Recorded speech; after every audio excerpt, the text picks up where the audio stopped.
కృప కలిగినటువంటి యేసుక్రీస్తు నామమందు మీకందరికీ గ్రీటింగ్స్ నేను తెలియజేస్తుంటున్నాను. ప్రతిరోజు మీ దగ్గర నుంచి వస్తున్నటువంటి సాక్ష్యములు ఏ విధంగా ప్రభు మాతో మాట్లాడుతున్నాడు, ఏ విధంగా ప్రభు మా కుటుంబములను, మా ఇంటిలో ఉన్నటువంటి వారిని ఏ విధంగా ప్రభు బలపరుస్తున్నాడు అనేటువంటి సాక్ష్యములు విన్నప్పుడు దేవుని సేవకునిగా ఎంతగానో ఆనందిస్తున్నాను, ఎంతగానో సంతోషిస్తున్నానండి. ప్రతిరోజు కూడా దేవుడు తన వాక్యము అనే ఆత్మీయమైన ఆహారము ద్వారా మీ జీవితంలో తృప్తిపరుస్తున్నందుకు ప్రభు యేసు నామం మహిమపరచబడును గాక, ఘనపరచబడును గాక. ఈరోజు దేవుడు ఆశ్చర్యకరమైనటువంటి ఒక వాగ్దానము ద్వారా ప్రభు మనల్ని దర్శించాలని ఆయన ఆశపడుతున్నాడు. ఆ అంశం ఏంటిదంటే, నా కృప నీకు చాలును. My grace is sufficient for you. నా కృప నీకు చాలును అనేటువంటి ఒక అద్భుతమైన వాగ్దానము ద్వారా మరి పౌలు ద్వారా దేవుడు మనకు వాగ్దానం ఇస్తున్నాడండి. దేవుని వాక్యంలో చూసినట్లయితే కొరింథీయులకు రాసిన 2వ పత్రిక 12వ అధ్యాయము 9వ వచనం మనం చదువుకుందాం. అందుకు నా కృప నీకు చాలును, బలహీనత యందు నా శక్తి పరిపూర్ణమగుచున్నదని ఆయన నాతో చెప్పెను. ప్రియమైన వాళ్ళరా, ఈ వాక్యంలో చూసినట్లయితే మనకు 2 భాగములు కనిపిస్తాయండి. ఈ వచనంలో 9వ వచనంలో 2 అంశములు. ఒకటి ఏంటిదంటే, నా కృప నీకు చాలును, అది మొదటి భాగం. 2వ భాగం ఏంటిదంటే, బలహీనత యందు నా శక్తి పరిపూర్ణమగుచున్నదని ఆయన నాతో చెప్పెను. ఒకటేమో ఆయన కృప, రెండవది ఏంటిదంటే ఆయన శక్తి. ప్రేమైన వాళ్ళరా, పౌలు జీవితంలో చూసినట్లయితే దేవుడు ఆ వాగ్దానం ఇచ్చాడు పౌలుకు. ఏమంటున్నాడు తెలుసా? నా కృప నీకు చాలును. వ్యక్తిగతముగా దేవుడు అంటున్నటువంటి మాట అండి, మై గ్రేస్. హల్లెలూయా! ఎంత గొప్ప మాట కదండి. మై అనేటువంటి మాటలో లేదా నా అనేటువంటి మాటలో ఎంత శక్తి మనకు కనిపిస్తుంది, లేదా ఎంత మహిమ మనకు కనిపిస్తుంది, లేదా నా కృప లేదా దేవుని కృపలో ప్రేమైన వాళ్ళరా ఎంత సంతోషము, ఎంత ఆనందము, ఎంత బలము మనం పొందుకుంటాం కదా. పౌలు ద్వారా దేవుడు అంటున్నటువంటి మాట, my grace is sufficient for you. ఆ వచనంలో మనం జాగ్రత్తగా చూసినట్లయితే వాక్యంలో మనకేం కనిపిస్తుందో తెలుసా? అందుకు నా కృప నీకు చాలును. ఎందుకు ఆ మాట రాయబడాలండి? అందుకు అనేటువంటి మాట ఎందుకు రాయబడాలి? నా కృప నీకు చాలును అంటే బాగునిండు కదా. అయితే రాయబడింది and he said and to me. Telugu బైబిల్లో ఉంటుంది అందుకు. ఎందుకంట ఆ ముందు వచనంలో 7-8 వచనంలో మీరు చూసినట్లయితే పౌలు ఏమంటున్నాడు తెలుసా? నాకున్నటువంటి ప్రత్యక్షతలను బట్టి నేను అతిశయింపబడకుండానట్లుగా నా శరీరంలో ఒక ముళ్ళు ఉన్నది. 8వ వచనంలో చూసినట్లయితే నన్ను నలుగగొట్టుటకు సాతాను యొక్క దూత అక్కడ ఉండెను అనేటువంటి 2 మాటలు మనకు కనిపిస్తాయండి. పౌలు అంటున్నటువంటి మాట, నాకున్నటువంటి రెవల్యూషన్స్, ఇంగ్లీష్ బైబిల్లో ఉంటుంది అబండెన్స్ ఆఫ్ రెవల్యూషన్స్, ఆ యొక్క సమృద్ధి అయినటువంటి ప్రత్యక్షతలను బట్టి నేను అతిశయించకుండానట్లుగా, రెండవదిగా నేను నలగొట్టబడినట్లుగా. ఇంతకు పౌలు జీవితంలో ఆ ముళ్ళు ఏంటిదండి? చాలా మంది అనుకుంటారు రోగము అని, లేదా వ్యాధి అనే ముళ్ళు, లేదా కొంతమంది భావోద్వేగం, ఎమోషనల్. ప్రేమైన వలన అనేకమైన మాటలు మనం వింటుంటాం, కానీ అయితే స్పెసిఫిక్గా ఆ యొక్క ముళ్ళు ఏంటిది అనేది మనకు తెలియదండి. అయితే పౌలు మాత్రం అన్నాడు, నా జీవితంలో నాకున్నటువంటి ప్రత్యక్షతలను బట్టి నేను అతిశయింపబడినట్లుగా నాకు ఒక ముళ్ళు ఉన్నది. నన్ను నలుగగొట్టుటకు సాతాను యొక్క దూత అక్కడ ఉండెను. ప్రియమైన వాళ్ళరా, ఈ 2 మాటలు మనకు కనిపిస్తాయండి. అదే వాగ్దానంలో 2వ భాగంలోనికి మనం వస్తాము. కొరింథీయులకు రాసిన 2వ పత్రిక 12వ అధ్యాయము 9వ వచనంలో 2వ భాగంలో చూసినట్లయితే బలహీనత యందు నా శక్తి పరిపూర్ణమగుచున్నదని ఆయన నాతో చెప్పెను. ప్రియమైన వాళ్ళరా, పౌలు జీవితంలో కూడా బలహీనతలు ఉంటున్నాయండి. అంత గొప్ప అభిషేకింపబడినటువంటి వాడు, దేవుని యొక్క సేవకుడు, అపోస్తలుగా పిలువబడినటువంటి వాడు, శ్రమల కొరకు పిలువబడినటువంటి వాడు, సంఘములు స్థాపించడానికి పిలువబడినటువంటి వాడు. అయితే పౌలు అంటున్నటువంటి మాట ఏంటో తెలుసా? బలహీనతల యందు దేవుని శక్తి, ఆయన శక్తి పరిపూర్ణముగా చేయబడుచున్నది. ఎంత గొప్ప మాట కదా ప్రియమైన వాళ్ళరా.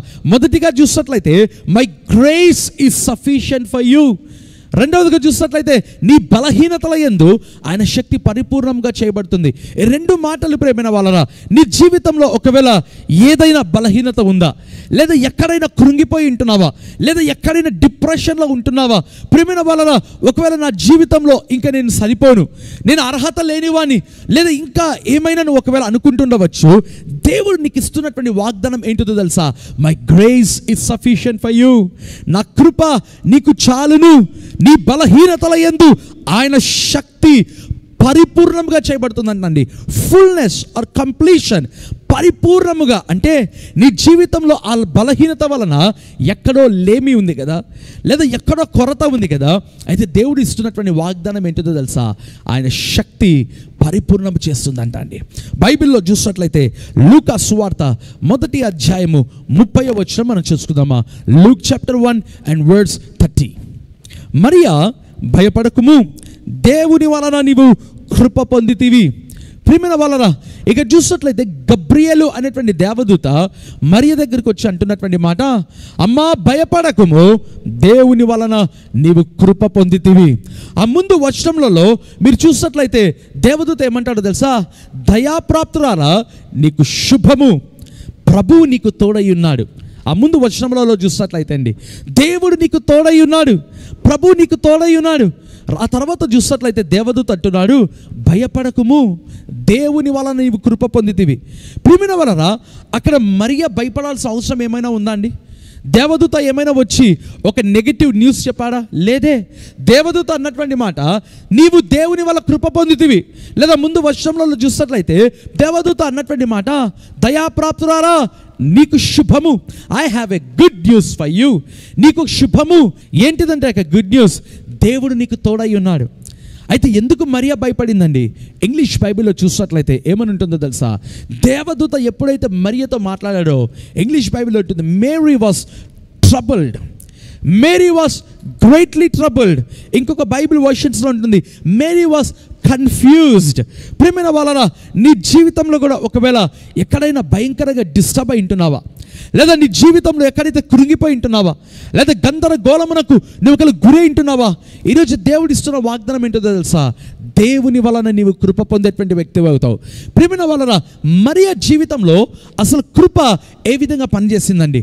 గ్రేస్ అనేటువంటి మాటకు డెఫినేషన్ ఏంటిదో తెలుసా?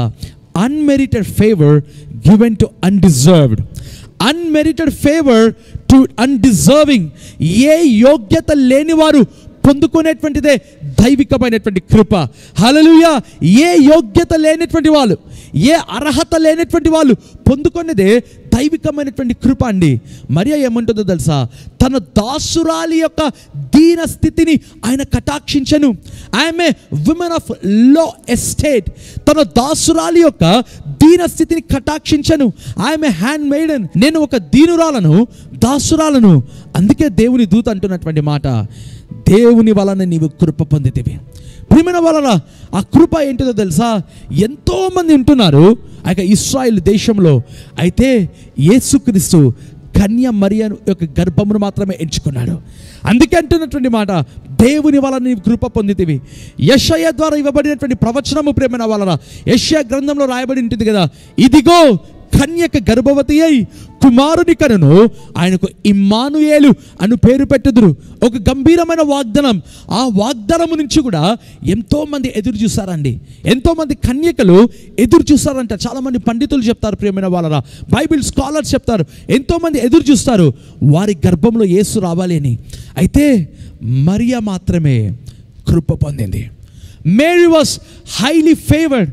ఎందుకో తెలుసా? అంటున్నటువంటి మాట, తన దాసురాలి యొక్క దీన స్థితిని కటాక్షించాను. హల్లెలూయా. నీ జీవితంలో కూడా ఒకవేళ కృంగిపోయి, అలసిపోయి, దీనమైన స్థితిలో, డిస్టర్బ్డ్గా, ఒకవేళ కన్ఫ్యూజన్లో ఒకవేళ నీవు ఉంటున్నావా, దేవుడు అంటున్నటువంటి మాట, my grace is sufficient for you. రెండవదిగా చూసినట్లయితే బలహీనత యందు నా శక్తి పరిపూర్ణము చేయబడుతుంది. ప్రియమైన వాళ్ళరా, నీ ప్రతి లేమిలో, నీ ప్రతి ఇన్కంప్లీషన్లో, నీ ప్రతి బలహీనతలో ఆయన శక్తి పరిపూర్ణం చేస్తుందంట. ఇంతకు కృప అంటే ఏంటిదండి? బైబిల్లో చూసుకుందామా? యోహాను సువార్త 1వ అధ్యాయము 14వ వచనం మనం చూసుకుందాం.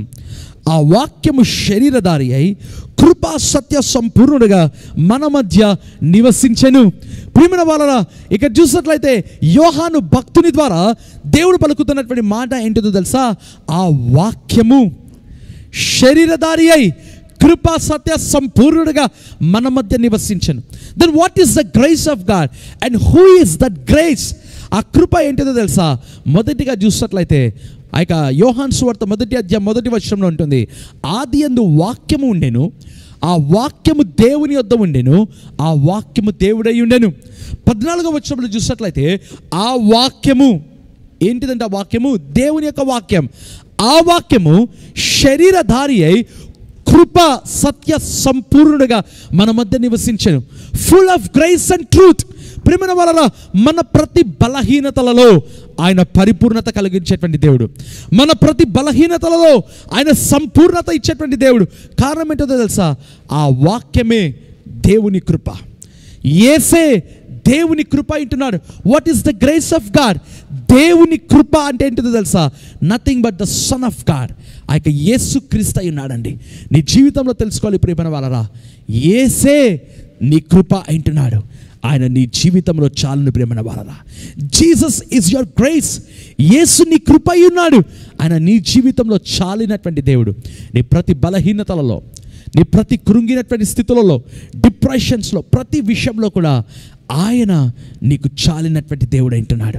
ఎక్కడైతే ఒకవేళ నీ జీవితంలో ఇన్కంప్లీట్గా లేదా ఒకవేళ నిరాకారముగా ఉందేమో, అయితే ఆయన శక్తి నిన్ను పరిపూర్ణులుగా చేస్తుంది. The power of God is the grace of God. దేవుని శక్తినే దేవుని కృప. ప్రియమైన వాళ్ళరా, ఈ సందేశం ద్వారా ప్రభు మిమ్మల్ని బలపరచును గాక. తలలు వంచినట్లయితే ప్రార్థన చేసుకుందాం.